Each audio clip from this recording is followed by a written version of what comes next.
안녕하세요 육아맘들. 저도 얼마 전까지 육아휴직 끝나고 복직할까 말까 엄청 고민했거든요. 근데 여러분 2월 23일부터 시행되는 육아지원 3법 소식 들으셨나요? 출산휴가에 육아휴직까지 우리가 받을 수 있는 혜택이 완전 바뀌었더라고요.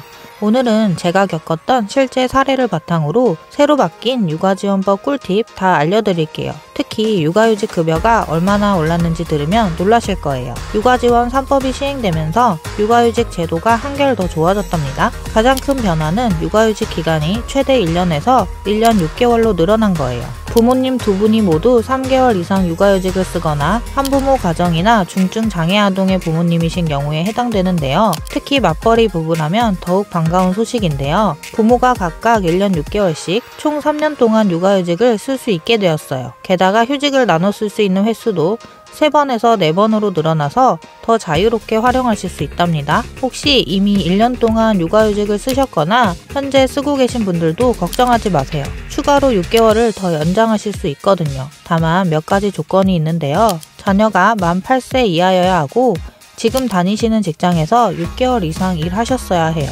그리고 부모 모두 3개월 이상 육아휴직을 쓰셨거나 한부모 가정이거나 중증 장애 아동의 부모님이어야 합니다. 이렇게 제도가 개선되면서 부모님들이 더 편하게 육아휴직을 쓸 수 있게 됐어요. 일도 하고 육아도 하면서 균형 잡기가 한결 수월해질 것 같네요. 특히 아빠들의 육아휴직 참여도 늘어날 것 같아서 엄마 아빠가 함께하는 육아 문화가 더 활발해질 것 같아요. 정말 기대되지 않나요? 육아기간 근로시간 단축도 연장돼요. 자녀들을 돌보기 위해 주당 5시간에서 25시간까지 단축하는 제도로 현재는 연령 기준이 8세이지만 만 12세 이하로 확대됩니다. 사용기간은 최대 2년 사용에서 최대 3년 사용으로 확대됐어요. 육아휴직을 사용하지 않은 기간은 근로시간 단축 기간으로 전환할 수 있고요. 이를 2배로 늘려 사용할 수 있습니다. 근로시간 단축을 신청할 수 있는 최소 기간도 3개월에서 1개월로 변경됐어요. 신청할 수 있는 기한이 짧아지면 자녀의 방학에 부모가 한 달에서 2달만 단축 근무를 할 수 있어요.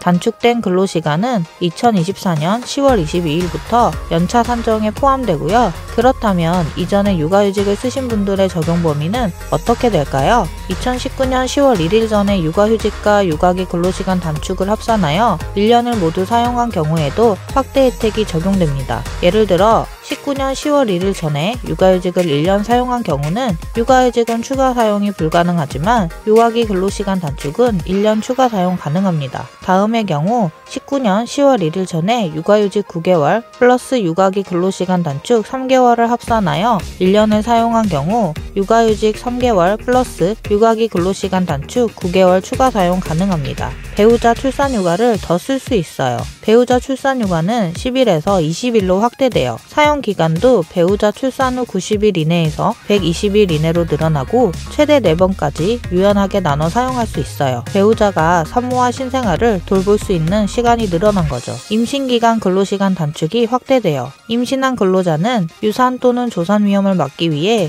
임신 기간에는 근로시간을 1일 최대 2시간 줄일 수 있는데요. 앞으로는 근로시간 단축을 사용할 수 있는 기간이 더 늘어납니다. 임신 후 12주 이내 또는 36주 이후였던 단축 근무 기간이 임신 후 12주 이내 32주 이후로 늘어나요. 특히 조기 진통과 다태아 임신 등 고위험 임산부는 의사의 진단을 받으면 전체 임신 기간에 대해 근로시간을 줄일 수 있어요. 출산 전후 휴가, 난임 치료 휴가도 늘어나요. 미숙아가 신생아 집중치료실에 입원하는 경우엔 출산 휴가가 현재 90일에서 100일로 확대되어 미숙아는 임신 37주 미만 출생아 또는 체중 2.5kg 미만의 아기예요. 출산 전후 휴가는 미숙아가 출생 후 24시간 이내 입원해야 사용할 수 있어요. 아기를 가지려고 노력 중인 부모를 위한 난임치료 휴가도 늘어납니다. 현재 난임치료 휴가는 유급휴가 1일을 포함해 연간 총 3일인데요. 2025년 2월 23일부터 유급휴가가 2일로 늘어나고 이를 포함한 난임치료 휴가는 총 6일로 늘어나요.